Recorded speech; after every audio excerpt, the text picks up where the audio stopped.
I would say the biggest key to being successful with geographic farming is the consistency piece. I think you have to have a plan and you have to execute that plan regularly. Goes back to what you were saying earlier. It's not enough to just send a postcard a few times a month or do one event or whatever. It's the consistency where the win is found, and too many people give up just before that win, right? And it's like a consistency compounds, but it's like, I always use the analogy of like a snowball rolling down a hill, right? It starts out small, but by the time it gets to the end, it's really big, and it propels itself ultimately, right? Yeah, you have to give it that initial push, but after that, once you get it rolling and it's systematized and it has a plan, it can grow on its own. But that doesn't mean you're going to stop the marketing. Never. That just means now you've got the process, and now you just keep doing what you're doing. You don't have to go do all these new things. 100%. Right? So it could be something as simple as you do a monthly newsletter, right? And then you have a quarterly event. Yep. If you do those things alone, that's amazing. Yeah. And you do it consistently. Yeah. But I think too often people think, well, I sent some postcards and it just doesn't work that way. Or I door knocked a couple times. Yeah. Right. It's because people want to do business with people they know, like, and trust. And if they don't really know you, you can't expect for them to do business with you. Yeah. And to trust you. Well, how many times do we get random postcards and random things from realtors once or twice, and then we never see them again? Yeah. Right? That you lack credibility there. Well, yeah. When I started off my Legato farm where I live now, it was weird because you put your name and your face on everything, you brand it, and I'm sure a lot of people are like, okay, we got a realtor here, right? Until they meet me at an event, and then we're just, I would hope most of the time they're like, okay, yeah, he's pretty cool. And then there's a relationship. It's not just something, they get in there. So I want to give some tangible things to our audience. If they're listening and they're interested in building their business this way, what would you guys say are some tangible pieces of wisdom that you would give them to be successful when it comes to geographic farming? Yeah. We talked about like our favorite things. We talked about what it takes. But what does that really look like? So I think one of the biggest is you have to be able to touch people in different ways, as weird as that sounds. So you use you guys as a great example. One of you gets the mail and one of you never gets the mail. So you can't just do the mailer and then get to one person that may just throw it away. But then if you have a door knock or you have an email or some other approach, you're going to get to them more. Yeah, right? So I love that. So multiple different things. Different ways of touching your farm. So something in the mail, something on the door, something in their email. Maybe it's an email newsletter or a video invitation, and then echoing that with social media is so important. And then, of course, the events. Yeah. Right. Yeah. Yeah. I think that it's create a way that they can stay connected. So with our group, again, newsletters, they stay connected. But within Barney Farms, I created a Barney Farms Life Facebook page, and it's private, where I do screen every single person that tries to get in, and there's 5 a day that try to get into my group.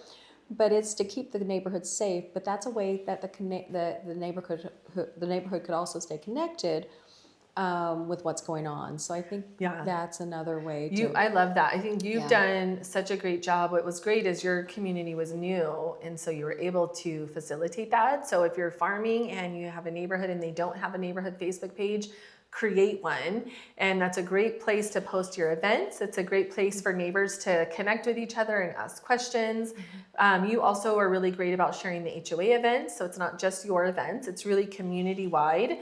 You also share some of the new things that are going up and around the community too. So it becomes like a great resource for the people that live there. And because you keep it private, it's authentic to who really lives there. So you're not getting a bunch of people from outside. Right. I think that's awesome. Right, because the last thing I want for our neighborhood is to have a scammer scam somebody. Yes. So it's just keeping everybody protected. Yes, I love that. But it's also, we've got a lot of out-of-state new homeowners, and they do want to know what's going on around Queen Creek and the businesses and where to go, and so it just, that's another way to connect. Yeah, I love that.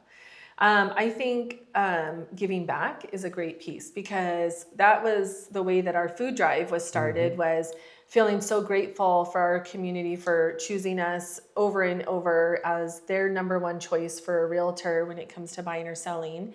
And it was like, gosh, how do I show how grateful I am for that support? And that's how we came up with a food drive to support House of Refuge. So if there's a way that you can bring in some sort of charitable event where you can facilitate giving back. And the way that we do our food drive is awesome. We make it super easy for the residents so they don't have to really do much. We deliver the bags Here it is. to them. Yep. We pick it up from them. All they have to do is fill it and leave it outside for us. And then we take that and deliver it to House of Refuge.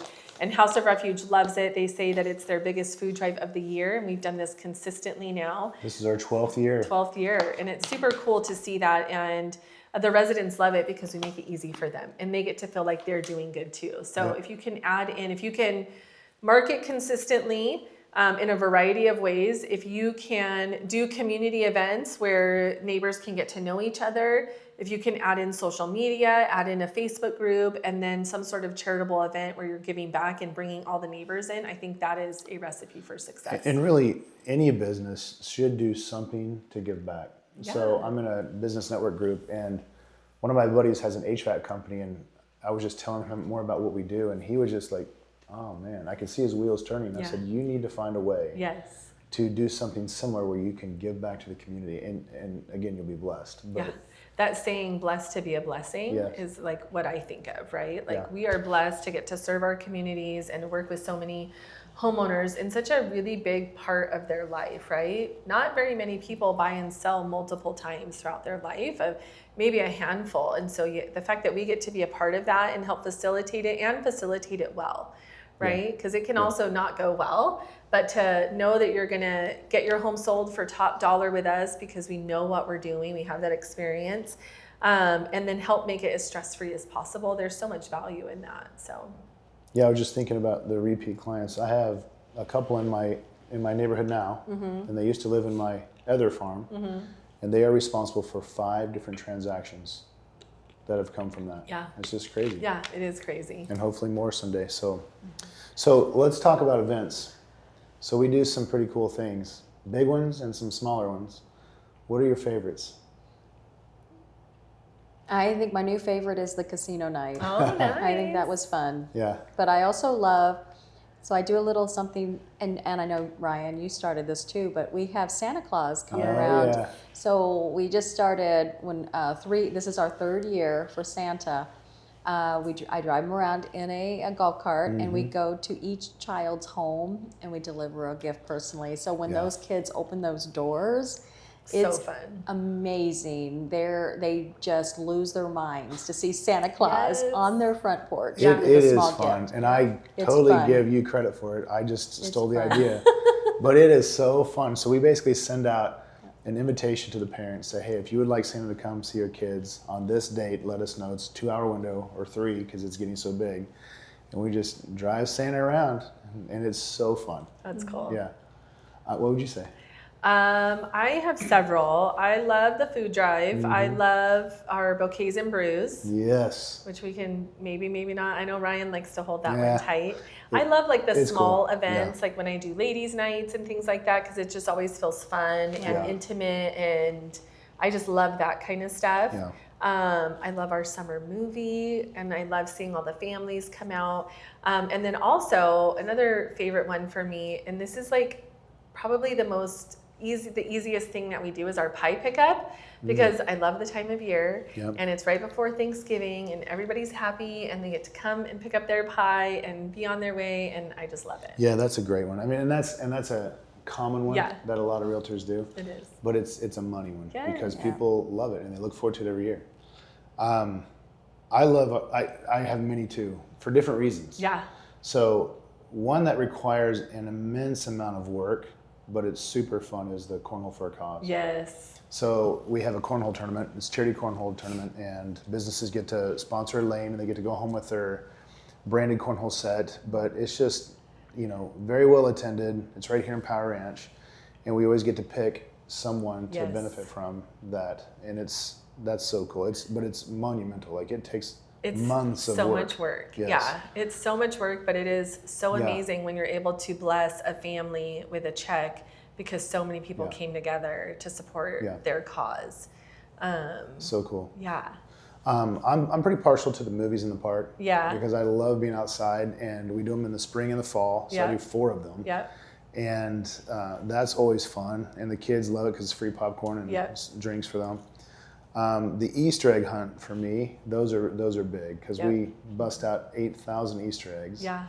And of course the Easter Bunny's there, and again that takes a lot of work too. So fun though. But we luckily have some really good business partnerships with other vendors, and so they help with that cost, and that's very nice. So back to the whole cost concern, you can do farming without having to pay for everything, right? So you just find strategic partnerships. Oh, for sure. That's huge for me when we do something is how can I bring partners in to help support this event, this cause, whatever, and share some of that financial burden. Yeah. And it gets them in front of the audience too. So. Yeah, and I think that's key. Like I don't want them just to give us money to help pay for something. I want them to be there too, so that the people there can see them and get to know them as well, for sure. and create those relationships that we get to have. So. Which, I mean, that's just a whole other point, but that's such a great point is that when you do these things, it's so important that you're out and about talking to people, meeting people, getting in relationship with people. It's not enough to just set up and show up and like sit there. Just have a actually booth. have to talk to people. Yeah, we talk about this all the time, just putting up your realtor booth. Yeah. Like, no. Yeah.